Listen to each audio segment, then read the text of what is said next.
Hi అండి. Welcome to పుణెపిల్ల. Last వీడియోలో చెప్పాను కదా శని సింగపూర్ అని. ఇలా ఎంట్రన్స్‌లోనే నూనెలన్నీ పెట్టుంటారు. దేవుడికి నూనె పోయాలి కాబట్టి నేను కూడా ఒక చిన్న బాటిల్ తీసుకొని అవేవో ఇచ్చారు. శనేశ్వరుని దగ్గర కాళ్ళు కడుక్కోవడం కంపల్సరీ. సో, అలా పెట్టుంటారు. అబ్బా! మేము నైట్ టైం రావడంతో ఎంత పీస్‌ఫుల్‌గా ఉందంటే అంత పీస్‌ఫుల్‌గా ఉంది. చాలా బాగుంది. లోపల ఎంత మంచిగా అంత విశాలంగా మంచిగా ఆర్కిటెక్చర్స్ అంతా చూడ్డానికి కరెక్ట్ ప్లేస్ అని చెప్పొచ్చు శని సింగపూరు. నూనె అయితే నార్మల్‌గా మా చిన్నప్పుడు దేవుడి మీద పోసేవాళ్ళు.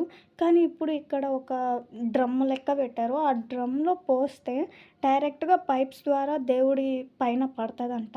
ఆ దేవుడి పైన పడేది కూడా చూపిస్తాను. అదిగోండి చూస్తున్నారా? అదే శని సింగపూర్‌లో శనీశ్వర స్వామి పైన బొట్టులుగా పడేదే నూనె.